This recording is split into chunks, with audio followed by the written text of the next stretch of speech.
Hello guys, hello everyone. तो guys काफ़ी लंबे टाइम के बाद once again welcome back to concept booster. तो गाइस फाइनली अभी मेरे हाथ में है नीट 2020 का पेपर।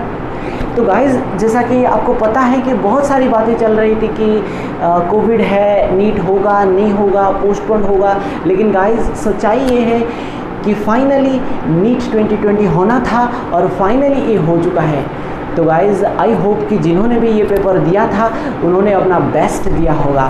और गाइज़ स्टार्ट करने से पहले मैं आपको बता दूं, अगर आप क्लास 11th में हैं, अगर आप क्लास 12th में हैं, या फिर जो कि क्लास 12th पास आउट हैं और इस बार उन्होंने अपना पहला अटेम्प्ट दिया था और एक दूसरा अटेम्प्ट लेने की सोच रहे हैं क्योंकि उनका स्कोर इतना बढ़िया नहीं आया एज़ पर एक्सपेक्टेशन, तो गाइज़ आप इस वीडियो को काफ़ी ध्यान से शुरू से लेके एंड तक देखना क्योंकि इसमें आपके लिए काफ़ी इन्फॉर्मेटिव और काम की चीज़ें हैं।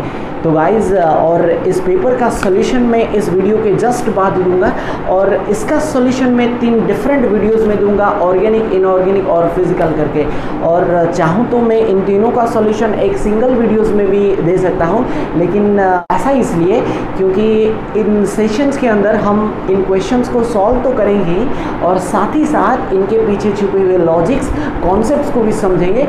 और सबसे मोस्ट इम्पोर्टेंट बात कि इस पेपर का यूज़ करते हुए हम थोड़ी सी पैटर्न को एंड ट्रेंड को एनालाइज करने की कोशिश करेंगे, यानी कि 2019 और 2020 का पेपर को देखते हुए हम ये एनालाइज करने की कोशिश करेंगे कि आखिर क्या पैटर्न चल रहा है और जो 2021 और 2022 में अपीयर करने वाले हैं उनको किस तरह से तैयारी करनी चाहिए और 2021 और 2022 में आप किस तरह के पेपर्स को एक्सपेक्ट कर सकते हो। तो गाइज आखिर कैसा था ये पेपर? क्या पेपर बहुत डिफ़िकल्ट था? क्या पेपर बहुत आसान था? या फिर पेपर बिल्कुल मॉडरेट था? क्या क्लास 11 से ज़्यादा सवाल थे या फिर क्लास 12 से ज़्यादा सवाल थे, या फिर पेपर बिल्कुल यूनिफॉर्मली इक्वली डिस्ट्रीब्यूटेड था? और गाइज सबसे बड़ा सवाल इस टाइम जो निकल के आ रहा है, क्योंकि जब मैं एग्जामिनेशन सेंटर के बाहर कुछ पेरेंट्स से या और कुछ स्टूडेंट से बात कर रहा था, सो सबसे ज़्यादा जो सवाल निकल करके आ रहा था कि सर एनसीईआरटी का क्या वेटेज है, मतलब कितने क्वेश्चंस ऐसे हैं जो कि एनसीईआरटी से डायरेक्टली एज इट इज़ आए थे, कॉपी पेस्ट वाले क्वेश्चन, या फिर उसी कॉन्सेप्ट पे बेस्ड थे। क्या कोई ऐसा भी सवाल था जिसके लिए कि मतलब you have to step out of NCERT? तो आखिर कैसा था ये पेपर? तो आइए स्टार्ट करते हैं बिना टाइम गवाए, लेट्स गो। ओके, तो गाइज अगर आज के पेपर की मैं बात करूँ, जो पेपर था दैट इज़ जस्ट परफेक्ट, मतलब बिल्कुल वो होता है ना मिस्टर परफेक्ट। अब मैंने पेपर को परफेक्ट क्यों कहा, इसके कुछ रीजंस है। पहला रीज़न गाइज ये है, जो पेपर था वो बिल्कुल with in the syllabus designed था। मतलब ऐसा, मतलब एनटीए ने किसी को ये शिकायत करने का मौका ही नहीं दिया कि ये क्वेश्चन सिलेबस से बाहर था या फिर ये एनसीईआरटी से बाहर था, एंड दैट्स रियली फैंटास्टिक। अब इसका दूसरा रीज़न ये है, पेपर की जो डिफ़िकल्टी लेवल थी वो उसको कुछ इस थ्रेशोल्ड वैल्यू पे सेट किया गया था कि पेपर ना तो काफ़ी आसान था ना तो काफ़ी डिफ़िकल्ट था। हाँ, आप थोड़ा सा इजी बोल सकते हो, लेकिन ये दैट्स जस्ट अमेजिंग। तो गाइज़ इस पेपर को देखने के बाद हमें क्या कंक्लूज़न यहाँ से निकल के आता है, मतलब हमें यहाँ से इस पेपर से क्या सीख लेना चाहिए कि यूनिफॉर्मिटी। और गाइज़ ये कोई नई बात नहीं है कि जब से एनटीए ने पेपर करवाना स्टार्ट किया है तब से पेपर में एक इक्वलिटी, यूनिफॉर्मिटी देखने को मिल रहा है। मतलब हर एक चैप्टर से क्वेश्चन आ रहा है। तो ऐसा नहीं कि मतलब अल्कोहल फिनॉल से बहुत ज़्यादा क्वेश्चन आ गए और हाइड्रोकार्बन से क्वेश्चन था ही नहीं, और ऐसा भी नहीं हुआ कि थर्मो से बहुत ज़्यादा क्वेश्चन आ गए और केमिकल काइनेटिक्स से क्वेश्चन था ही नहीं। ऐसा नहीं हो रहा है। मतलब कहने का मतलब है कि हर एक चैप्टर से क्वेश्चन आ रहा है। तो गाइज आपके लिए जो काम की बात है मैं आपको वो बता दे रहा हूँ कि आप हर चैप्टर को करके जाएंगे। किसी एक भी चैप्टर को अगर आप छोड़ के जाते हैं वो आपके लिए काफ़ी महंगा साबित हो सकता है, क्योंकि हर एक चैप्टर से क्वेश्चन आ रहा है। पॉइंट टू बी नोटेड, आप सरफेस केमिस्ट्री की बात करो, बायोमोलिक्यूल्स की बात करो, पॉलीमर्स की बात करो, केमिस्ट्री इन एवरीडे की बात करो, या फिर एनवायरमेंटल केमिस्ट्री की बात करो, हर एक चैप्टर से क्वेश्चन आ रहा है।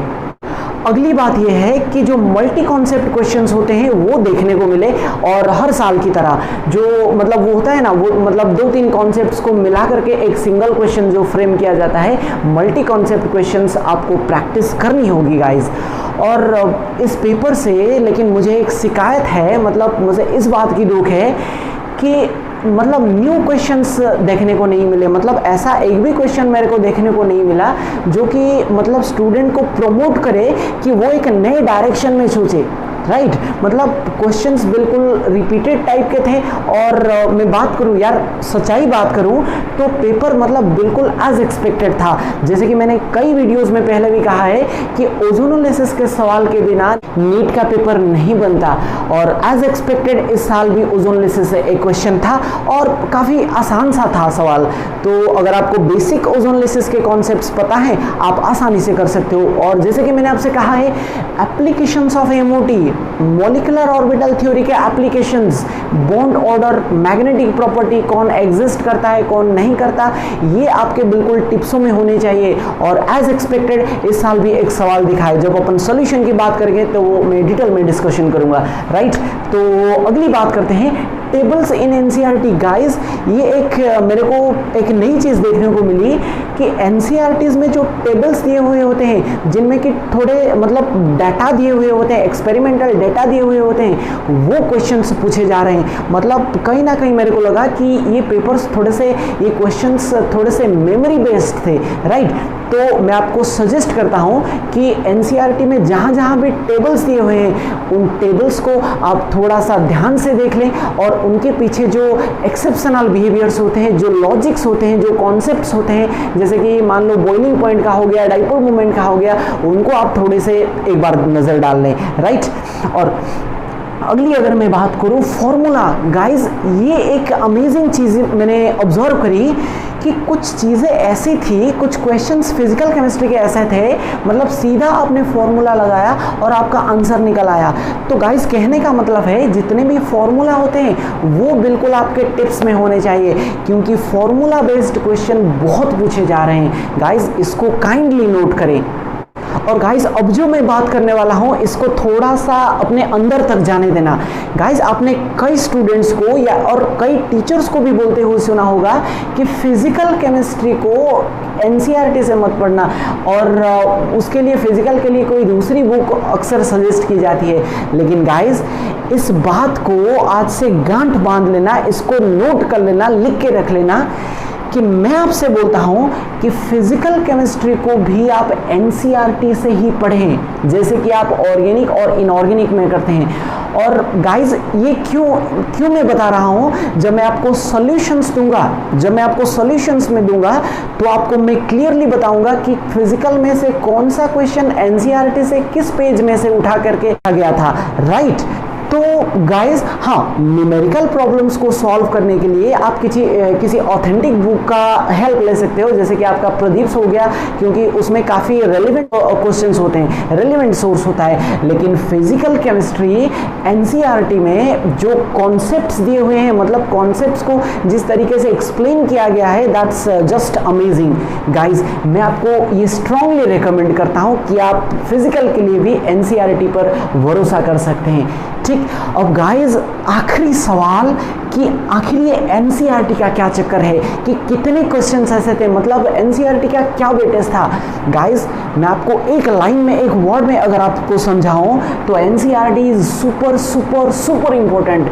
क्योंकि गाइज मैं आपसे सॉल्यूशन में बात करूंगा कि हर एक सवाल या तो एनसीईआरटी से एज इट इज पूछा गया था या तो उसी कॉन्सेप्ट पे बेस्ड था।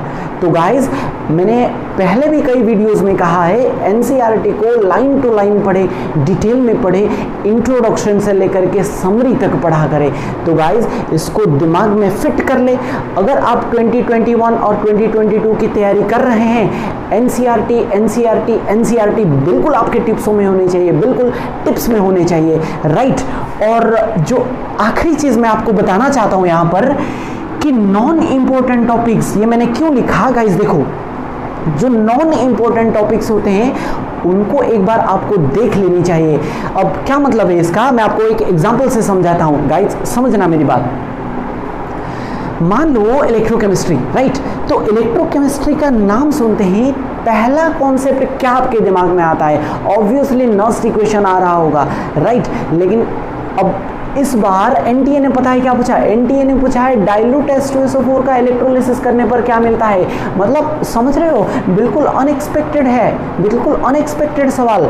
मतलब कहने का मतलब यह है कि एनसीईआरटी का इंपॉर्टेंस इतनी बढ़ चुकी है कि आपको हर लाइन में से, किसी भी लाइन से क्वेश्चन पूछा जा सकता है। मतलब अगर आप एक सिंगल सेंटेंस को भी, स्टेटमेंट को भी इग्नोर करते हो, ये आपके लिए भारी पड़ सकता है। तो गाइज इन जितनी भी बातें मैंने करी, इन सारी चीज़ों को ध्यान में रखें और अपनी प्रिपरेशन को आगे बढ़ाएं। तो हम जल्दी मिलते हैं सॉल्यूशंस में, और आप कमेंट बॉक्स में मेरे को ज़रूर बताएं कि आपको ये पेपर कैसा लगा।